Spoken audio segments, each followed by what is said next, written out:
Apakah perbedaan antara seorang notaris dengan seorang PPAT atau pejabat pembuat akta tanah? Apakah Anda pernah mendengar kata notaris?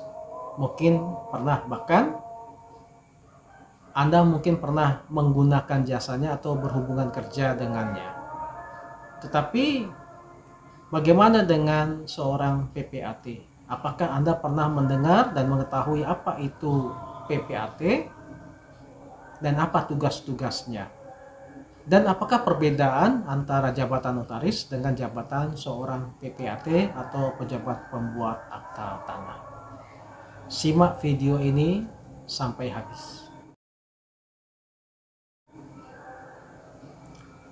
Pembuatan akta otentik merupakan akibat dari adanya ketentuan di dalam peraturan perundang-undangan yang mensyaratkan bahwa untuk melaksanakan suatu perbuatan hukum tertentu diperlukan adanya suatu akta otentik sebagai alat pembuktiannya. Apakah yang dimaksud dengan akta otentik? Dalam KUH Perdata, Kitab Undang-Undang Hukum Perdata, pasal 1868 memberikan pengertian atau definisi arti dari kata otentik. Akta otentik adalah suatu akta yang dibuat dalam bentuk yang ditentukan undang-undang oleh atau di hadapan pegawai-pegawai umum yang berkuasa untuk itu, di mana tempat di mana akta itu dibuat. Nah, di Indonesia, pejabat yang dimaksud, pejabat yang berwenang yang melakukan pembuatan akta otentik tersebut adalah notaris dan pejabat pembuat akta tanah atau yang disingkat dengan PPAT. Masyarakat Indonesia pastinya sudah sering mendengar kata notaris. Kata notaris itu sudah sangat-sangat familiar dan dikenal, diketahui oleh masyarakat pada umumnya. Bahkan mungkin sebagian besar dari masyarakat itu pernah menggunakan jasa dari seorang notaris untuk tugas-tugas atau keperluan-keperluan tertentu. Tetapi kata PPAT pasti jarang dikenal. Banyak masyarakat yang mungkin belum mengetahui apa itu PPAT dan apa tugas dan wewenangnya. Bila manapun masyarakat itu atau orang-orang itu mengetahui apa itu PPAT dan tugas dan wewenangnya, itu pun karena mungkin pernah berkaitan atau pernah menggunakan jasanya untuk keperluan-keperluan yang harus dilakukan untuk dibutuhkan adanya seorang PPAT. Dan juga masyarakat sering menyamakan tugas seorang PPAT dengan tugas seorang notaris. Banyak masyarakat yang menyangka tugas seorang PPAT yang seharusnya pekerjaan-pekerjaan atau kewenangan itu adalah kewenangan seorang PPAT, tetapi masyarakat tetap menyamakan bahwa itu adalah tugas-tugas seorang atau kewenangan seorang notaris. Padahal notaris dan PPAT dalam menjalankan tugas dan wewenangnya itu berbeda satu dengan yang lain. Ini disebabkan, ketidaktahuan ini disebabkan karena kurangnya pemahaman dan pengetahuan masyarakat tentang tugas-tugas seorang pejabat pembuat akta tanah. Untuk mengetahui perbedaan antara notaris dengan PPAT, maka kami akan menguraikan dengan terlebih dahulu memahami peraturan-peraturan perundang-undangan yang terkait dengan kedua jabatan tersebut. Yang pertama, kita membahas tentang notaris. Menurut Undang-Undang Nomor 30 Tahun 2004 tentang jabatan notaris, Pasal 1 Angka 1 menjelaskan, notaris adalah pejabat umum yang berwenang untuk membuat akta otentik dan memiliki kewenangan lainnya sebagaimana dimaksud dalam undang-undang ini atau berdasarkan undang-undang lainnya. Kemudian dalam pasal 15 ayat 1 juga dinyatakan bahwa notaris berwenang membuat akta otentik mengenai semua perbuatan, perjanjian, dan penetapan yang diharuskan oleh peraturan perundang-undangan dan atau yang dikehendaki oleh yang berkepentingan untuk dinyatakan dalam akta otentik, menjamin kepastian tanggal pembuatan akta, menyimpan akta, memberikan glose, salinan dan kutipan. Semuanya itu sepanjang pembuatan akta itu tidak juga ditugaskan atau dikecualikan kepada pejabat lain atau orang lain yang ditetapkan oleh undang-undang. Nah, selain daripada apa yang disebutkan dari atas, kewenangan-kewenangan lain daripada seorang notaris adalah sebagai berikut. Pertama, mengesahkan tanda tangan dan menetapkan kepastian tanggal surat di bawah tangan dengan mendaftar dalam buku khusus. Membukukan surat-surat di bawah tangan dengan mendaftarkan dalam buku khusus, membuat salinan dari asli surat-surat di bawah tangan berupa salinan yang memuat uraian sebagaimana ditulis dan digambarkan dalam surat yang bersangkutan, melakukan pengesahan kecocokan salinan dengan surat aslinya, memberikan penyuluhan hukum sehubungan dengan pembuatan akta, membuat akta yang berkaitan dengan pertanahan atau membuat risalah lelang. Selain memberikan kewenangan dalam menjalankan jabatannya, notaris juga memiliki kewajiban. Jadi dalam menjalankan tugas-tugasnya, seorang notaris harus atau ada kewajiban-kewajiban yang harus dilakukan. Yang pertama, harus bertindak jujur, saksama, mandiri, tidak berpihak, dan menjaga kepentingan pihak yang terkait dalam perbuatan hukum. Membuat akta dalam bentuk minuta akta dan menyimpannya sebagai bagian dari protokol notaris. Mengeluarkan glose akta, salinan akta atau kutipan akta berdasarkan minuta akta. Memberikan pelayanan sesuai dengan ketentuan dalam undang-undang ini kecuali ada alasan untuk menolaknya. Merahasiakan segala sesuatu mengenai akta yang dibuatnya dan segala keterangan yang diperoleh guna pembuatan akta sesuai dengan sumpah atau janji jabatan kecuali undang-undang menentukan lain. Menjilid akta yang dibuatnya dalam 1 bulan menjadi buku yang memuat tidak lebih dari 50 akta, dan jika jumlah akta tidak dapat dimuat dalam 1 buku, akta tersebut dapat dijilid menjadi lebih dari 1 buku dan mencatat jumlah minuta akta, bulan, dan tahun pembuatannya pada sampul setiap buku. Membuat daftar dan akta protes terhadap tidak bayar atau tidak diterimanya surat berharga. Membuat daftar akta yang berkenaan dengan wasiat menurut urutan waktu dan pembuatan akta setiap bulan. Mengirimkan daftar akta sebagaimana dimaksud dalam huruf F atau daftar nihil yang berkenaan dengan wasiat ke daftar pusat wasiat departemen yang bertugas dan tanggung jawabnya di bidang kenotariatan dalam waktu 5 hari pada minggu pertama setiap bulan berikutnya. Mencatat dalam repertorium tanggal pengiriman daftar wasiat pada setiap akhir bulan. Mempunyai cap atau stempel yang membuat lambang negara Republik Indonesia dan pada ruang yang melingkarinya dituliskan nama, jabatan, dan tempat kedudukan yang bersangkutan. Membacakan akta di hadapan penghadap dengan dihadiri oleh paling sedikit 2 orang saksi dan ditandatangani pada saat itu juga oleh penghadap, saksi, dan notaris yang bersangkutan. Menerima calon anggota notaris, menerima magang calon anggota notaris, menyimpan minuta akta sebagaimana dimaksud pada ayat 1 huruf B tidak berlaku dalam hal notaris mengeluarkan akta. Akta originis sebagaimana dimaksud pada ayat 2 adalah akta pembayaran uang sewa, bunga, dan pensiun, penawaran pembayaran tunai, protes terhadap tidak dibayarnya atau tidak diterimanya surat berharga, akta kuasa, keterangan kepemilikan, atau akta lainnya berdasarkan peraturan perundang-undangan. Akta originalis sebagaimana dimaksud pada ayat 2 dapat dibuat lebih dari 1 rangkap, ditandatangani pada waktu, bentuk, dan isi yang sama. Dengan ketentuan pada setiap akta bertulis kata-kata berlaku sebagai satu dan satu berlaku untuk semua. Akta originali yang berisi kuasa yang belum diisi, nama penerima kuasa hanya dapat dibuat dalam satu. Bentuk dan ukuran cap atau stempel sebagaimana dimaksud pada ayat 1 huruf K ditetapkan dengan peraturan.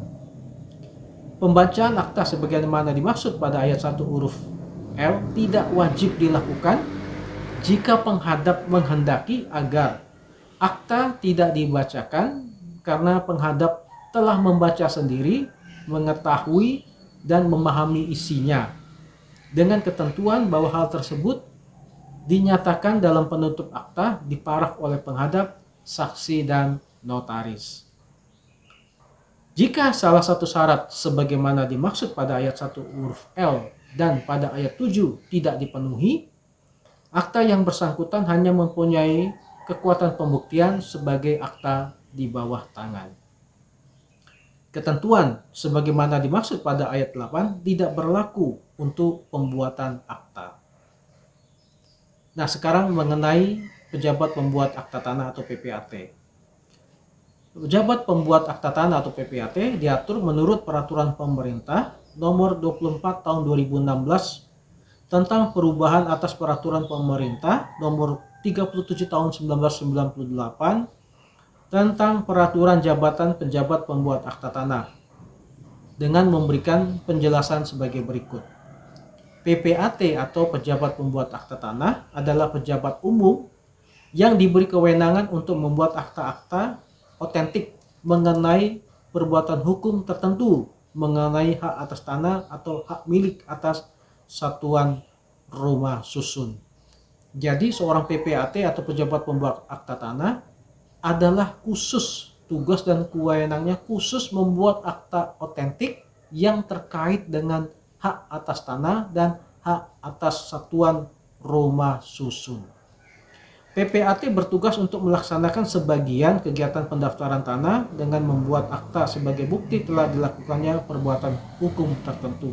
Jadi tindakan-tindakan seorang PPAT adalah merupakan sebagian dari proses pendaftaran hak atas tanah di kantor Badan Pertanahan setempat. Misalnya jual beli tanah atau bangunan. Nah, akta jual beli tanah atau bangunan itu harus dikeluarkan atau merupakan kewenangan dari seorang PPAT, bukan seorang notaris. Tukar menukar tanah atau tukar guling, hibah tanah. Jadi kalau saudara ingin menghibahkan sebidang tanah atau sebuah bangunan, akta hibah itu merupakan kewenangan dari PPAT, bukan kewenangan dari seorang notaris. Pemasukan ke dalam perusahaan yaitu berkaitan dengan aset-aset berupa tanah dan bangunan atau yang disebut dengan inbreng. Pembagian hak bersama tentunya berkaitan dengan tanah dan bangunan. Pemberian HGB, hak pakai atas tanah hak milik. Pemberian hak tanggungan dan pemberian kuasa membebankan hak tanggungan. Jadi seorang PPAT dapat memberikan kuasa kepada seseorang atau suatu institusi untuk membebankan hak tanggungan. Ini lebih banyak terkait dengan bila mana seseorang atau satu perusahaan ingin meminjam kredit atau uang di sebuah bank atau lembaga keuangan. Maka orang atau badan usaha tersebut akan menjaminkan sertifikat rumahnya. Pada saat orang atau badan hukum atau usaha tersebut ingin menandatangani kredit, maka bersama dengan itu juga akan diberikan kuasa kepada bank atau institusi keuangan tersebut untuk membebankan hak tanggungan atas sertifikat tanah yang dimiliki oleh orang atau perusahaan tersebut. Akta yang dibuat oleh seorang PPAT tersebut kemudian akan dijadikan dasar bagi pendaftaran perubahan data pendaftaran tanah yang diakibatkan oleh perbuatan hukum di atas. Jadi, bila mana saudara sedang membeli sebidang tanah atau sebuah bangunan, maka perubahan hak milik atas sertifikat tanah atau bangunan tersebut terjadi oleh karena ada tindakan-tindakan seorang PPAT yang memberikan adanya akta jual beli. Jadi tindakan pemberian atau menerbitkan akta jual beli itu merupakan sebagian dari proses perubahan data daripada pendaftaran tanah.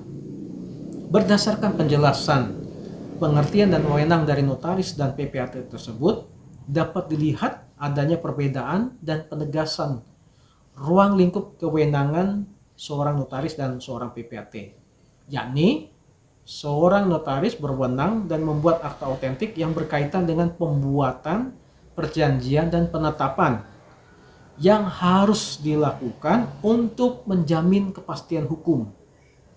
Perjanjian dan penetapan yang diharuskan, sedangkan PPAT berwenang dalam membuat akta otentik khusus mengenai hak atas tanah atau hak milik atas satuan rumah susun. Jadi kewenangannya sudah tegas dibedakan. Namun demikian, dalam kesehariannya PPAT boleh merangkap jabatan sebagai seorang notaris dan seorang notaris boleh merangkap jabatan sebagai seorang PPAT. Hal ini diatur di pasal 17 ayat 1 huruf G Undang-Undang Jabatan Notaris. Hanya saja ada batasan. Ya, ini seorang notaris yang merangkap jabatan sebagai seorang PPAT dilarang merangkap jabatan di luar dari tempat kedudukan sebagai notaris. Pengertiannya sebagai berikut. Bila mana seorang notaris menjadi seorang PPAT, maka tugas-tugas dia sebagai seorang PPAT tidak boleh di luar daripada kediaman hukum daripada seorang notaris tersebut. Karena kewenangan dari seorang PPAT hanya berlaku di tempat kedudukan orang notaris tersebut atau di kabupaten kota di mana notaris tersebut berdiam.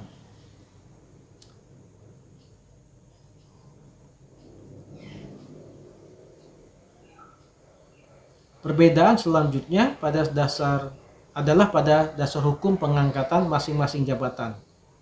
Kalau seorang notaris itu diangkat dan diberhentikan berdasarkan surat keputusan Menteri Hukum dan HAM Republik Indonesia tertanggal 23 November tahun 1998 nomor C-537.HT.03.01 tahun 1998 tentang pengangkatan notaris. Sedangkan PPAT diangkat oleh Menteri Agraria dan Tata Ruang atau Kepala BPN yang didasarkan pada surat keputusan Menteri Negara Agraria Kepala BPN tanggal 2 Juni 1998 nomor 8/11/1998 tentang pengangkatan seorang PPAT dan penunjukan daerah kerjanya. Nah, bila mana seorang notaris ingin merangkap jabatan sebagai seorang PPAT, maka dia harus mendapatkan atau dia harus diangkat baik masing-masing dari Menteri Hukum dan HAM sebagai seorang notaris dan Menteri Agraria atau Kepala BPN sebagai seorang PPAT. Demikian juga sebaliknya, seseorang PPAT yang ingin merangkap jabatan sebagai seorang notaris, maka dia pertama mendapatkan surat pengangkatan dari Menteri Agraria atau Kepala BPN sebagai seorang PPAT, lalu kemudian dia harus mendaftarkan kembali untuk mendapatkan surat pengangkatan dari Menteri Hukum dan HAM Republik Indonesia. Demikianlah penjelasan singkat kami mengenai perbedaan antara notaris dan PPAT. Dengan penjelasan singkat ini diharapkan masyarakat dapat mengerti masing-masing tugas dan kewenangan daripada seorang notaris dan PPAT tersebut, sehingga jika masyarakat ingin melakukan atau ingin melakukan untuk kepentingan pribadinya, maka dengan penjelasan ini masyarakat dapat mengetahui dalam hal apa, kepentingan apa dia harus datangi ke notaris, dan dalam hal apa dia harus atau keperluan apa dia harus mendatangi seorang PPAT. Demikian penjelasan kami. Bila mana Anda menyukai video ini, silakan tekan tanda like, dan bila mana Anda ingin terus mengikuti video-video kami, tekan tombol subscribe dan lonceng atau notifikasi supaya Anda dapat mendapatkan pemberitahuan atau informasi notifikasi tentang video-video kami yang terbaru. Terima kasih.